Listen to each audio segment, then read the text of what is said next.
Thanks, everybody. So I am Dan Driscoll. I work at Microsoft. I'm a software developer on the Bot framework. The Bot framework is a bunch of tools that make it easy to build conversational chat bots and other kinds of bots. I'm going to talk about one layer in the Bot framework stack, which is Lewis. And Lewis can be used outside of the Bot framework, or you can plug in your own NLU. But this is really about intent detection, and I'll describe what intent detection is, and I'll describe for you what it takes to build a conversational system, but we're really going to focus on that NLU layer. Just a show of hands really briefly, how many of you are actively involved in creating a bot or in a company that is creating a bot? Okay, so that's like everybody. Even like many of you who are like building platforms are also building bots. Many of you are familiar with intent detection, but for everyone else in the room, I know some of these concepts can be a little bit complicated, especially when you put together the large mass of AI technologies that are available. And so I'm going to go through a little bit of a description of what we can do with Bot Framework and Lewis. And also, before I dive in, if you want to take any photos or videos or whatever, that's totally cool. Post it, it's fine. Okay, so I'm going to start by talking about one of the first chatbots that my team wrote. We wrote an org chart bot. Very sexy stuff, I know. Very a lot of fun to query org charts and ask who reports to who. This can actually be a real lifesaver in meetings. If you're sitting across from someone and you forget like who their boss is and you need to reference something, being able to text a bot really discreetly and say, hey, who does this person report to is super handy. So this is one of the first bots that we wrote. It's called Active Directory. That's our org chart system in Microsoft. Let me show you what it looks like to interact with the bot, and then we can go from there. So here's a screenshot of me interacting with the bot. It's a super awkward conversation where I asked it what my job title was and where I worked.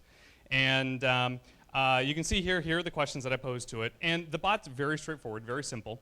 It just has to respond to these simple questions, right? Who is blank? Where does blank work? What is blank's phone number? And I, as the bot developer, I'm going to map these into really straightforward API calls. So this is a really kind of fairly straightforward problem. Really what I need to do is in each of these questions that's being asked, I need to understand what the user is trying to accomplish. And so in this case, this is all intent detection. And it's about separating what they were asking for in this one question from what they're asking for in here, and then I can take those and map them down into my API. And of course, slot filling goes with this too. We have to understand what the user was asking about. Now, when you're diving into code and you're trying to just make a prototype work, probably the fastest way to get this going is to throw together a bunch of regexes. And have any of you tried this before? Handful? Yeah. Like if you're trying to get something running in an hour, this is probably where you go, because regexes are just there. They're available. There's no bar to cross. They're really accessible. And you can dive immediately into your domain. Right? The domain in this case is really about org charts and domains and the way that people report to each other. I don't have to learn any new tooling to get this to work, which is why it's so attractive to me as a developer. But of course, there are a lot of pitfalls with this. And this whole massive code is actually isn't for an org chart, but it has a bunch of bugs in it. And it ends up being really problematic. So let's think about what this looks like in the mind of a developer, right? So if we zoom in and we look inside the mind of a developer, you kind of have these two options. You have the option on top, and you have the option on the bottom. And the option on top is that I'm just going to roll my own intent parsing system based either on regexes, or I could use maybe some of the open source toolkits. And I'm going to then just throw my domain knowledge into it, right? The org chart data, and bam, I've got a bot. Right? And this actually does seem very attractive, and you can get up and running. You can at least have your bot answering some very minimal questions pretty rapidly. The bottom side looks more intimidating, right? I need to understand first off what a tool like Lewis is. I need to do something like create a model. I don't even know what a model is. What is a language model? Why do I need it? I need to do something like training. I need to add data. I need to add domain knowledge into it. This is a whole very kind of intimidating looking process. And this is what it looks like when you're first starting out. I think many of you may have seen some of the tools that are available, the AI tools, and thought about, do I really want to carve all of this off when I'm just trying to get running? But the reality is of course, a little bit different. Oops, what did that do? Oh, there we go. The B key is very close to the space bar. Did you guys know that the B key blanks the screen? I did not. Amazing. So I've learned something new today. So let's see. So you dive into this, right, and you say, okay, I'm just going to write my own, and I'm going to add my own domain knowledge. But the things that you bump into immediately is that, first off, nobody says what you expected them to say. And so if you've ever looked at your logs from your bot, right, the things that people actually throw at it are this. Somehow they manage to like miss the bullseye, right? They cover everything around it. How are the many different ways that you could possibly phrase who is blank? I'm sure they've said it, and the number of people who actually say exactly what you expect is fairly small. So that's the first problem that you run into. Turns out there are a bunch of others, right? So stuff that people say. Problem number one: dealing with other languages. We've had this problem where someone wants, hey, wouldn't it be great if you supported French in this? And so you're like, okay, that sounds pretty good. How do I get another person who may not be a developer to interact with my code, which is now either a stack of regexes or it's something a little bit custom? I am now, as a developer, in the business of maintaining content within my bot. That's kind of a pain in the butt. Those of you who have had to deal with websites where you have, you put more and more stuff into your, kind of your homeworld website system, and eventually you end up being the CMS. You don't have a CMS, like you are the CMS. That's a situation you can get into in this, by headed down this path. Error discovery ends up being really important. Understanding where your users hit failure cases. Seeing, hey, a bunch of people entered these phrases that are all very similar, and I think I know what they'd like to accomplish, but it didn't hit my API call. Understanding where those error cases are is really important. And if you've built your own tooling, sometimes you don't have any of that off the shelf. You have to build that on your own. Things like dates and times, right? Dates and times can be really hard to process.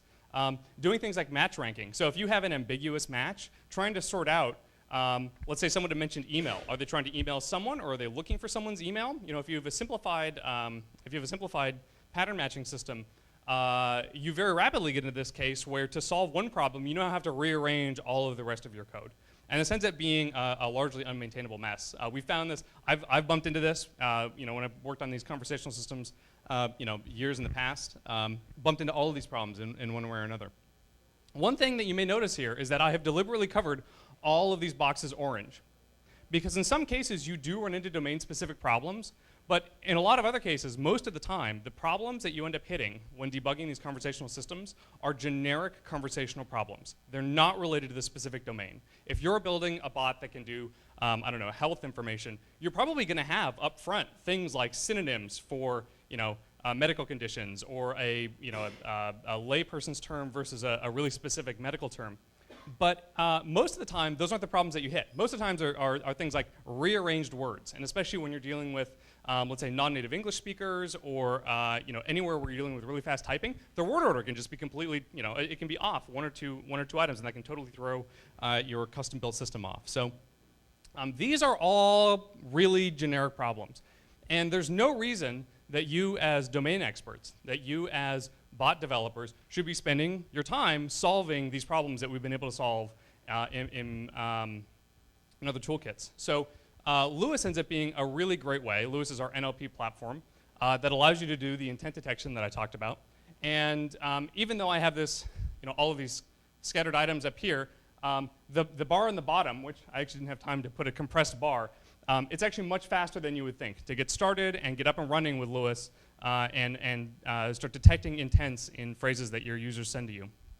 So to show you just how quick it is, I'm actually going to give you a demo of getting up and running in Lewis in 90 seconds. I had it in 60, but I'm on a loaner laptop, and so I figured to bump it up to 90 just in case. I don't even know how to, let's see, exit. I think I got it. And we got, there's this. And I don't need this. Oh, hey, okay. So this is Lewis. All I've done at this point is I've simply logged into it. So I went to the lewis.ai website, LUIS, the Language Understanding Intelligence Service. This is our intent parsing system at Microsoft. And I'm going to create a new Lewis application. So if you were timing, you would find that I could go to create a new application here. I would enter the name for it. We're going to do an org chart bot. I'm going to say it's a bot. We'll skip that. I'll describe a little more about that later.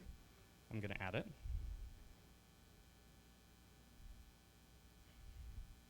I hope the Wi-Fi is going to be nice and speedy. There we go. Well, this will be a bot that can answer one question, but we're actually going to get it working. I'm going to add a slot of data here. Remember, we're querying for people, so I'm going to include a thing called person. I'm then going to add one intent, which is query for a person. Oops, query, pretty close.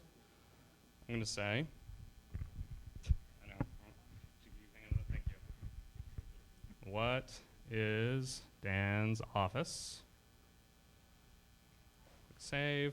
And now at this point, I have this, thank you, this intent that I've got in the system. I then simply have to characterize this one word here. I'm going to classify that as a name. I'm going to say it's a query. And then at this point, if I come back and I say, kill this again. What did I say, office? Where is Ivar's office? Did I do where? No, how do I do this? Let's see here.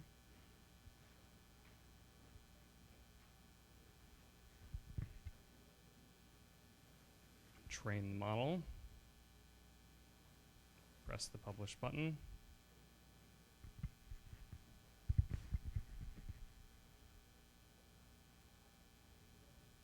I say, where is Ivar's office?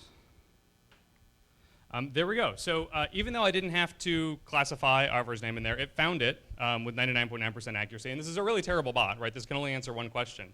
But you can see that it is actually substantially easier than it would have been for me to write out 3 or 4 of those regexes and get them done. I was able to do this even with a machine that I'm really not familiar with. And here on stage, I was able to get this running in, it was a little bit more than 90 seconds, I guess.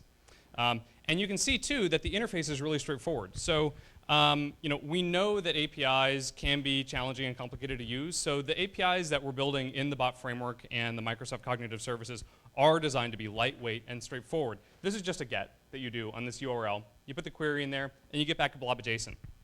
Really straightforward. Over time, as I use this tool, I can now rely on some of the built-in facilities that we've put into this tool for generic language problems. So there's a whole panel in here where I can look at some prior inputs that have failed, and I can very easily recategorize those, and it rebalances all of the language models, and it then makes it easy for me to modify my application without having to rewrite any code, which is great. I don't have to dig in there. I don't have to be the CMS. I can actually just point someone else at this and say, hey, please clean up these items. I, as a developer, I'm also worried sometimes that if I put data into a system like this, that I'm never going to be able to get it out again, that it's going to end up stuck in some web UI forever. But Lewis has the ability to export just a JSON file that has all of my raw data in it, which is great. I can take it, I can actually reprocess it, I can upload it into another Lewis container if I want to move it around. It ends up being really convenient. And another concern that I think a lot of developers have when they look at tools like this is they say, your UI is, it's fine. I really want to integrate this more into my own backend services. I don't want to use your built-in UI. And so with Lewis, we have an entire programmatic API where you can automate. Oh, it's scrolling the wrong thing. Well, you can automate the entire import, classification, training, modeling system through an API and wrap it in your own user interface. You can integrate it into your own workflow. Now, Lewis has a bunch of additional features on top of basic intent detection. It has the ability to invoke actions. Actions are great. Another thing that you want to do once you've understood what your user is trying to do is actually blend it into a conversation. And so we have other tools inside of the bot framework, and in particular our bot builder SDK, that makes it easy to keep track of where you are in a conversation. So we look at these as different layers that are simple and easy to use, understandable, straightforward, but still have the high-quality AI tools that we're building through all of our products. So let me switch back to my deck here.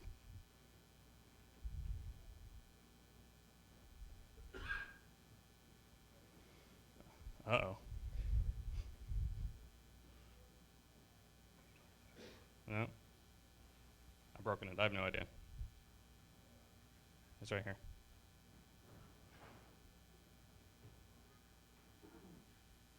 Perfect. Thank you.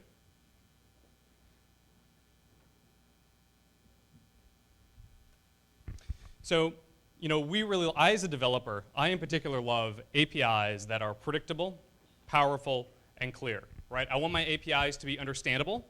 I want them to do what it is they're supposed to be doing. I want to be able to throw a random input in them and have them be predictable, dependable.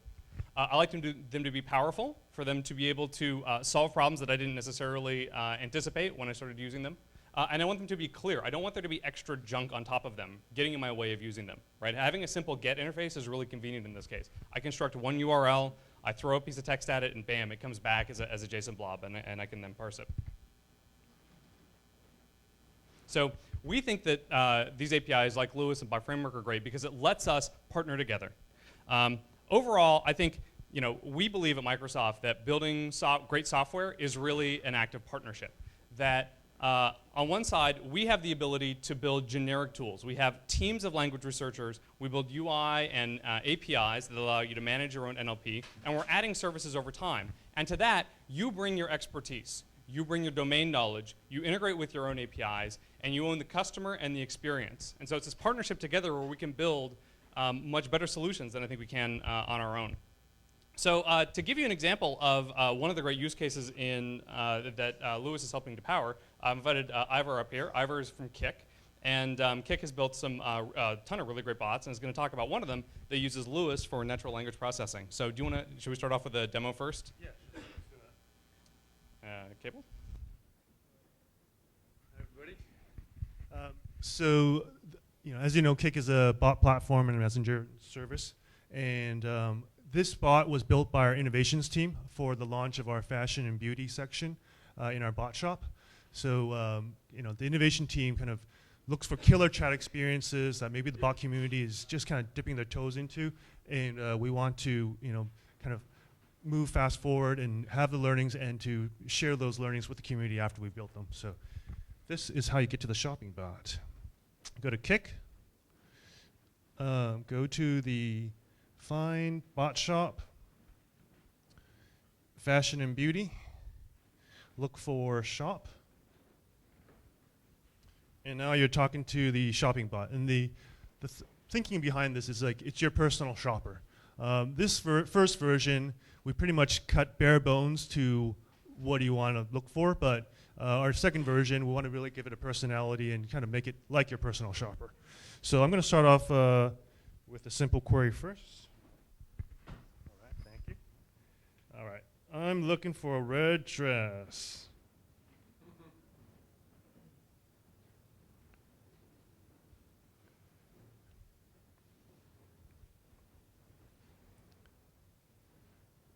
So here we go. So behind the scenes there, we use Lewis to parse that sentence. The team decided to go with kind of an open-ended, free-form text approach because for this kind of experience, a shopping experience, you can go for a browse, like a peck and choose experience, but the team felt that this seemed to fit better for this type of shopping, personal shopper type of experience. So in this case, I'm looking for a red dress. I find red dresses. That's great. We use Lewis to find the intent for shopping and to find the entity's dress and also the color red. So let's try something a little more complicated. So I'm looking, dresses, the shopping API we use, dress, it assumed that it's for females. But let's go with something where it's a little more challenging. So I'm looking for shoes. So what happens here is Lewis is parsing that there's a shopping intent, that I'm looking for the entity's shoes. And now the shopping API is like, well, we need more data. So then we just go back and we ask the user, and we're looking for men's shoes. And then we can ask for color, white, or black. That's great. Yeah, do you want to plug back in and we'll switch over to the slides? One last one. All right, I got one last one. All right, let's do one more. Yes, okay. So the last one I have here is if you want to do something really complicated, you could say, oops, let's see. I could say something like, I'm looking for men's white, or let's say black, shoes for under 100. And here we use Lewis to parse men's, black, shoes, and also you can do some crazy things with attribution with over and under in pricing. So it's sneakers for under $100. So Andy had mentioned earlier that there's an open question about buttons and the importance of NLU, and what you've seen in the Kik example is the shopping bot example is a hybrid approach where it enables both buttons and natural language to be used. You can build an experience that accommodates your customers as opposed to making your customers accommodate your UI. So I thought it would be great to bring Ivar up on stage here because he could share some of his experience with the Lewis API, the dev team, and kind of what their experience was. So once this loads, it's blinking.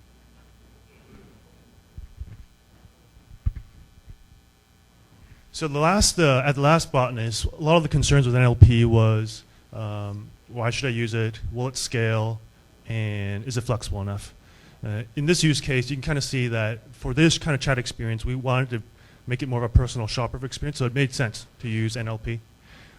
Whether it's scaled, before our innovation labs deployed this bot, we tested Lewis by stress testing at 300 requests per second. It's it's written by a team of developers and it's on Azure, so it's on the cloud. It can definitely scale.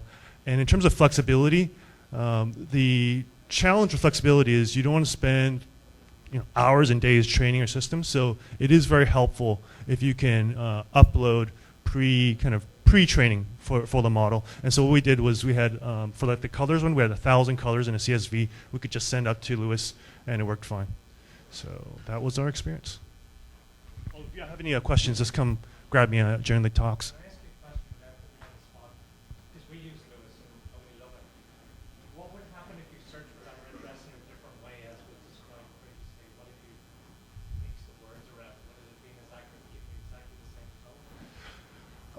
The training here, we have, yeah, you definitely could do that. And if it didn't work properly, then you would go to the suggestions area and train it some more. Our training right now is about 500 to 700 utterances, but with more training, the more powerful it gets. Yeah, and so what I've brought up there was the idea of having learning over time, that you're only going to have so many ideas of what people are going to say when you first write your bot, and that the ability to see what users have entered and what they've failed on is an important part in building a high-quality bot experience.